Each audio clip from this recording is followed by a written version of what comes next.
ಈ one nation one election ಸುದ್ದಿಗೆ ಹೋಗೋದಕ್ಕಿಂತ ಮುಂಚೆ ಸದನದಲ್ಲಿ ನಡೆದಂತಹ ಇನ್ನೊಂದು ಇಂಟ್ರೆಸ್ಟಿಂಗ್ ಚರ್ಚೆ ಇವತ್ತು. ನಾವು ಪತ್ರಕರ್ತರು ರೀಡಿಂಗ್ ಬಿಟ್ವೀನ್ ದ ಲೈನ್ಸ್ ಮಾಡೋದ್ರಲ್ಲಿ ಎಕ್ಸ್ಪರ್ಟ್ಸು. ನಾವು ಹಂಗೆ ಮಾಡ್ತೀವಿ ಅಂತಲೇ ರಾಜಕಾರಣಿಗಳು ಮಾತಾಡ್ತಾರೆ. ಅಗಲಿದ ಮುಖ್ಯಮಂತ್ರಿ ಎಸ್.ಎಂ. ಕೃಷ್ಣ ಅವರಿಗೆ ಸಂತಾಪ ಸೂಚಿಸಲಾಗ್ತಾ ಇತ್ತು. ಡಿ.ಕೆ. ಶಿವಕುಮಾರ್ ಮಾತಾಡ್ತಾ ಇದ್ರು. ಮಾನ್ಯ ಉಪಮುಖ್ಯಮಂತ್ರಿ ಡಿ.ಕೆ. ಶಿವಕುಮಾರ್ ಅವರು ಮಾತಾಡ್ತಾ ಇದ್ರು. ಸ್ವಾರಸ್ಯಕರ ಘಟನೆಗಳನ್ನು ಹೇಳಿಕೊಡ್ತಾ ಇದ್ರು. ನಾನು ಮೊನ್ನೆನ ಮಾತಾಡುವಾಗ ಅಂದೆ, ಜಾತಕ ತೋರಿಸಿ ಎಸ್.ಎಂ. ಕೃಷ್ಣ ಅವ್ರದ್ದು, ಆ ಜಾತಕ ನೋಡಿದವರು ಜ್ಯೋತಿಷ ಹೇಳಿದ್ರಂತೆ ಮುಖ್ಯಮಂತ್ರಿ ಆಗೋ ಯೋಗ ಇದೆ ಈ ಜಾತಕಕ್ಕೆ ಅಂತ. ಆವಾಗ ಡಿ.ಕೆ. ಶಿವಕುಮಾರ್ ಅವರು ದಿಲ್ಲಿಗೆ ಹೋಗಿ ಕೂತ್ಕೊಂಡು ಹಠಾಕ್ ಬಿದ್ದು KPCC ಅಧ್ಯಕ್ಷರನ್ನಾಗಿ ಎಸ್.ಎಂ. ಕೃಷ್ಣ ಅವ್ರನ್ನ ಮಾಡ್ತಾರೆ. ಅಧಿಕಾರಕ್ಕೆ ಬಂದುಬಿಡ್ತಾರೆ 132 ತಗೊಂಡು. ಯಾರ್ಯಾರು ಮಂತ್ರಿ ಆಗಬೇಕು ಎಸ್.ಎಂ. ಕೃಷ್ಣ ಅವರ ಕ್ಯಾಬಿನೆಟ್ನಲ್ಲಿ ಅಂತ ಪಟ್ಟಿ ಮಾಡುವಾಗ ಡಿ.ಕೆ. ಶಿವಕುಮಾರ್ ಅವರು ಇದ್ರಂತೆ. ಅವರ ಹೆಸರುಗಳನ್ನು ಬರೆದಿದ್ರು. ಫೈನಲಿ ದಿಲ್ಲಿಲಿ ಪಟ್ಟಿ ರಿಲೀಸ್ ಆದ ಇವ್ರದೇ ಹೆಸರಿಲ್ಲ, ಡಿ.ಕೆ. ಶಿವಕುಮಾರದೇ ಹೆಸರಿಲ್ಲ. ಏನು ಹಿಂಗಾಗಿ ಹೋಯ್ತು ಅಂತ ದ್ವಾರಕಾನಾಥರನ್ನು ಕೇಳಿದ್ರಂತೆ. ಖ್ಯಾತ ಜ್ಯೋತಿಷಿ ದ್ವಾರಕಾನಾಥರನ್ನು ಕೇಳಿದ್ರೆ ಅಧಿಕಾರನ ಒದ್ದು ತಗೋಬೇಕು ಅಂದ್ರಂತೆ. ಅದನ್ನು ಲಿಟ್ರಲಿ ತಗೊಂಬಿಟ್ರು ಡಿ.ಕೆ. ಶಿವಕುಮಾರ್. ಹೋಗಿ ಎಸ್.ಎಂ. ಕೃಷ್ಣ ಅವರ ಮನೆಯ ಬಾಗಿಲನ್ನು ಒದ್ದುಬಿಟ್ರಂತಿವ್ರು, ಆಕ್ರೋಶಭರಿತರಾಗಿ. ಟಿ.ಬಿ. ಜಯಚಂದ್ರ ಅವರು ಪ್ರತ್ಯಕ್ಷ ಸಾಕ್ಷಿ ಅಂತ ಅದಕ್ಕೆ. ಜಯಚಂದ್ರ ಅವರು ಇದ್ರು ಕೇಳಿ ಗಡಗಡ ನಡಗ್ತಾ ಇದ್ರು ಅಂತ. ಹಂಗೆ ಮಾಡಿ ಅಧಿಕಾರ ಅಂದರೆ ಹಂಗೆ ಮಾಡಿ ಮಿನಿಸ್ಟರ್ ಆದೆ ನಾನು ಅಂತ. ಏನಿದ್ರ ಅರ್ಥ? ಫಸ್ಟ್ ಇದನ್ನು ಕೇಳಿಸ್ಕೊಳ್ಳಿ, ಅರ್ಥ ಆಮೇಲೆ ನೋಡೋಣಂತೆ. ಅಧ್ಯಕ್ಷರಾದರು, ಕೊನೆಗೆ 5 ಜನ ಮಾಡಿದ್ರು. 5 ಜನ ಮುಗಿದ ಮೇಲೆ ನಮ್ಮ ಸರ್ಕಾರನೂ ಬಂತು. ಮಂತ್ರಿಮಂಡಲ ನಡೆದ ತಕ್ಷಣ ಕೊನೆಗೆ ನಾನೇ ಎಲ್ಲರಿಗೂ ಯಾರು ಮಂತ್ರಿ ಮಾಡಬೇಕು ಅಂತ ನಾನು ಬರೆದಿದ್ದೀನಿ ಅಂತ ಎತ್ಕೊಂಡೋಗಿ ಪ್ರೆಸೆಂಟೇಷನ್ ಮಾಡಿದ್ರು ಗೌರ್ಮೆಂಟ್ ಇದಕ್ಕೆ, ಹೈಕಮಾಂಡ್ಗೆ ಮಾಡಿದ್ರೆ ಕೊನೆಗೆ ಫೈನಲ್ ಲಿಸ್ಟ್ ಈಚೆ ಬಂದು ಗವರ್ನರ್ಗೆ ಹೋದಾಗ ನಾನು ಇಲ್ಲ, ಜಯಚಂದ್ರನೂ ಇಲ್ಲ. ಪೇಪರ್ಲೆಲ್ಲ ನಾನು ಪೊಲಿಟಿಕಲ್ ಸೆಕ್ರೆಟರಿ ಟು CM ಅಂತ ಬರ್ತಾ ಇದ್ದೆ. ಪೇಪರ್ ನನಗೆ ಗೊತ್ತಿಲ್ಲ, ಫೋನ್ ಮಾಡ್ತಾರೆ ನನಗೆ. ಆಮೇಲೆ ಒಬ್ಬ ಅಸ್ಟ್ರಾಲಜರ್ ಫೋನ್ ಮಾಡಿದೆ, ಗುರುಗಳೇ ದ್ವಾರಕನಾಥ್ ಅಂತ ಒಬ್ಬ ಇದ್ದಾರೆ, ಅವ್ರಿಗೆ ಫೋನ್ ಮಾಡಿದೆ. ಒದ್ದು ಕಿತ್ಕೋಬೇಕು ಅಂದ್ರು. ಸೊ ನಾನು ಜಯಚಂದ್ರ ಇಬ್ರು ಓದೋ ಬಾಕ್ಲು ಒದ್ದಿದ್ದೆ ನಾನು. ಇವನು ಜಯಚಂದ್ರ ಗಡಗಡ ಅಂತ ನಡುತ್ತಾ ಇದ್ದಾರೆ. ಮಲಗಿದ್ದವ್ರು ಎದ್ದು ಬಂದ್ರು, ಸಾಹೇಬ್ರೆ ನಾವು ಯಾವನು ಇಲ್ಲದೆ ಹೋದಾಗ ನಿಮ್ ಜೊತೆ ಇದ್ದೀವಿ.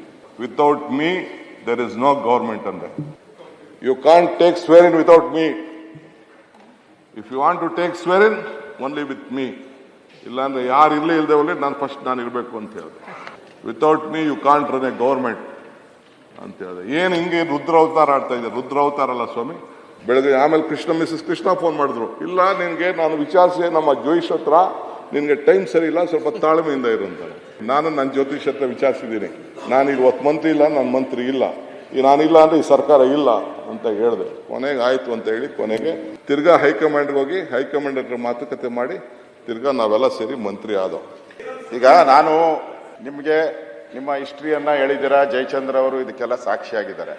ಎಸ್.ಎಂ. ಕೃಷ್ಣ ಅವ್ರ ಬಗ್ಗೆನೂ ಮಾತಾಡಿದ್ದೀರಾ. ನಾನು ಇವತ್ತು ಹೇಳ್ತೀನಿ, ಅವರಿಂದ ನಿಮ್ಗೆ ಒಂದು ಒಳ್ಳೇದಾಗಿದೆ. ಕಿತ್ಕೊಬೇಕು ಅನ್ನೋದು, ಒದ್ದು ಕಿತ್ಕೊಬೇಕು ಅಂತ. ನೀವು ಯಾವಾಗ ಒದ್ದು ಕಿತ್ಕೊಂತೀರಾ ಆ ಪದವಿನ, ಮುಖ್ಯಮಂತ್ರಿ ಪದವಿನ ನೀವೇ ಹೇಳಿದ್ರೆ ಯಾವಾಗ ಒದ್ದು ಕಿತ್ಕೊಂತೀರಾ? ನಿಮ್ಮ ಜ್ಯೋತಿಷ್ಯರು ನಿಮಗೆ ಒದ್ದು ಕಿತ್ಕೊಬೇಕು ಅಂತ ಹೇಳಿದ್ದಾರೆ. ನನಗಿರೋ ಪ್ರಕಾರ, ನನಗೂ ಇವ್ರು ಯಾರಿಗೆ ಹೇಳಿದ್ರು ಅವ್ರು ನನ್ಗೆ ಗೊತ್ತಿದೆ. ಅವ್ರಿಗೆ ಹೇಳಿದ್ರು, ಡಿ.ಕೆ. ಶಿವಕುಮಾರ್ ಅವ್ರಿಗೆ ನಾನು ಹೇಳಿದ್ದೀನಿ, ನೋಡಪ್ಪ ನೀನು ಜನವರಿ ಒಳಗಡೆ ಆದ್ರೆ ಆಗ್ತೀಯ, ಇಲ್ಲ ಅಂದ್ರೆ ಆಮೇಲೆ ಕಷ್ಟ ಇದೆ ಅಂತ. ಅದಕ್ಕೆ ಯಾವಾಗ ಒದ್ದು ಕಿತ್ಕೊಂತೀರಾ? ಜನವರಿ ಒಳಗಡೆ ಒದ್ದು ಕಿತ್ಕೊಂತೀರೋ, ಆಮೇಲೆ ಇವ್ರ ಗ್ರಹಗತಿ ಸರಿ ಇಲ್ಲ. ಆದಷ್ಟು ಬೇಗ ನಿಮ್ಮ ಛಲ, ಆ ರೋಷ, ವೇಷ ಎಲ್ಲ ತೋರಿಸಿ ಬೇಗ ಕಿತ್ಕೊಳ್ಳಿ. ಅಲ್ಲಿ ಏನು ವೈಜೆಪಿನ ಬಿಜೆಪಿನ ಅದು ತೀರ್ಮಾನ ಮಾಡ್ಕೊಂಡ್ಬಿಡಿ. ಫಸ್ಟ್ ನಿಮ್ಮದು ಫಸ್ಟ್ ಡಿಸೈಡ್ ಮಾಡ್ಕೊಳ್ಳಿ. ಈಗ ಡಿ.ಕೆ. ಶಿವಕುಮಾರ್ ಕಡೆ ಹೋಗ್ತಿರೋ ಇಲ್ಲ ಸಿದ್ದರಾಮಯ್ಯನವ್ರ ಕಡೆ ಇರ್ತಾವ, ನೀವು ತೀರ್ಮಾನ ಮಾಡ್ಕೊಳ್ಳಿ. ತಂದೆಯವ್ರನ್ನೇನ ಪೋಸ್ಟ್ ಮಾಡ್ತೀರಾ ಇಲ್ಲಿಗೆ? ಇಬ್ಬರು ಜಗಳ ಮೂರನೇ ಲಾಭ ಅನ್ನೋ ತರ ಆಗ್ಬಾರ್ದು. ಬೊಮ್ಮಾಯಿ ಅವರು ದೇವೇಗೌಡರು ಕಿತ್ತಾಡಿದಾಗ ಹಾಗೆ ರಾಮಕೃಷ್ಣ ಹೆಗಡೆ ಅವ್ರು ಬಂದ್ರು, ಹಂಗೇನ ನಾವು ಇಬ್ಬರು ಜಗಳ ಮೂರನೇವರಿಗೆ ಲಾಭ. ಮಿನಿಸ್ಟರ್ ಮಾಡಿರಲಿಲ್ಲ ನನ್ನನ್ನು ಎಸ್.ಎಂ. ಕೃಷ್ಣ ಸರ್ಕಾರದಲ್ಲಿ. ನಾನು ಮಿನಿಸ್ಟರ್ ಆಗದೆ ಹೋದರೆ ಈ ಸರ್ಕಾರನೇ ಅಸ್ತಿತ್ವಕ್ಕೆ ಬರೋಕ್ಕೆ ಸಾಧ್ಯ ಇಲ್ಲ ಅಂತ ಹಠ ಮಾಡಿದೆ. ಅಂದರೆ ಒದ್ದು ಅಧಿಕಾರ ತಗೊಂಡೆ ಅಂತ ಹೇಳಿದ್ರು ಡಿ.ಕೆ. ಶಿವಕುಮಾರ್ ಅವರು. ಪತ್ರಕರ್ತರಿಗೆ ಅನಿಸುತ್ತೆ ಇದು ಕಹೀಪೆ ನಿಗಾಹೆ ಕಹೀಪೆ ನಿಶಾನೆ ಅಂತ. ಆರ್ ಅಶೋಕ್ ಅವ್ರಿಗೆ ಅನ್ನಿಸ್ದೇ ಇರುತ್ತಾ? ಅಧಿಕಾರ ನನಗೆ ಕೊಡ್ತೀನಿ ಅಂಥೇಳಿ ಕೊಡದೆ ಹೋದರೆ ನಾನು ಯಾವ ಹಂತಕ್ಕೆ ಹೋಗಬಲ್ಲೆ ಅನ್ನೋದನ್ನು on the floor of the house ಹೇಳಿದರು ಡಿ ಕೆ ಶಿವಕುಮಾರ್. ಸದನದಲ್ಲಿ ಹೇಳಿದರು, ನನಗೆ ಬರಬೇಕಾಗಿದ್ದು ನನಗೆ ಬರಬೇಕು, ಕಮ್ ವಾಟ್ ಮೇ. ಜೂನಿಯರ್ ಆಗಿದ್ದಾಗಲೇ ಎಸ್ ಎಂ ಕೃಷ್ಣ ಮನೆ ಬಾಗಿಲು ಒದ್ದು ಮಿನಿಸ್ಟರ್ ಆದವನು ನಾನು ಅಂಥೇಳಿ ಮುಂದಿದ್ದನ್ನು ಅವರವರ ಇಮ್ಯಾಜಿನೇಷನ್ಗೆ ಅವರವರು ಊಹೆಗೆ ಬಿಟ್ಟಿದ್ದಾರೆ ಅಂತ. ಹಿಂಗಿದೆ ಕತೆ.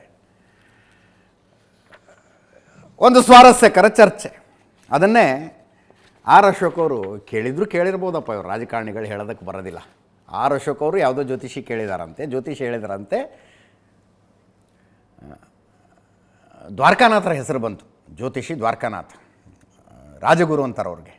ಅವ್ರನ್ನೇ ಕೇಳಿದಾರಂತೆ, ಜನವರಿ ಒಳಗೆ ಮುಖ್ಯಮಂತ್ರಿ ಆದರೆ ಆಗಬೇಕು ಡಿ ಕೆ ಶಿವಕುಮಾರು, ಇಲ್ಲದೆ ಇದ್ರೆ ಆಗೋದಿಲ್ಲ ಅಂತ ಹೇಳಿದಾರಂತೆ. ನೀವು ಯಾವಾಗ ಒದ್ದು ಮುಖ್ಯಮಂತ್ರಿ ಸ್ಥಾನ ತಗೊಳ್ತೀರಿ ಅಂತ ಕೇಳಿದ್ರು. ಡಿ ಕೆ ಶಿವಕುಮಾರ್ ತುಟಿ ಬಿಚ್ಚಲಿಲ್ಲ ನೋಡಿ, ತುಟಿ ಪಿಟಕ್ಕೆ ಕಾಣಲಿಲ್ಲ ಮಾತಾಡುವಾಗ. ನಾನು ಎಸ್ ಎಂ ಕೃಷ್ಣ ಅವರ ಜೊತೆಗೆ ನಡೆದ ಘಟನೆ ಹೇಳ್ತಾ ಇದ್ದೆ, ಆಗಿಂದಕ್ಕೂ ಈಗಿಂದಕ್ಕೂ ಸಂಬಂಧ ಇಲ್ಲ, ನೀವ್ಯಾಕೆ ಸಂಬಂಧ, ಏನೂ ಮಾತಾಡಲಿಲ್ಲ. ಸುಮ್ಮನೆ ಕೂತ್ಕೊಂಡ್ಬಿಟ್ರಿ. ಹೇಳಬೇಕಾದದ್ದನ್ನು ಹೇಳಿ ನಾ ಕಲ್ಲು ಹೊಡೆದೆ, ಅದು ಎಲ್ಲಿ ಹೋಗಿ ತಾಗಬೇಕು ತಾಗಿದೆ, ಮುಂದೆ ನಾನು ಯಾಕೆ ಮಾತಾಡಲಿ ಅನ್ನೋ ಥರ ಸುಮ್ಮನೆ ಕೂತ್ಕೊಂಡ್ಬಿಟ್ರು. ಇಂಟ್ರೆಸ್ಟಿಂಗ್ ಒಟ್ಟಿನಲ್ಲಿ.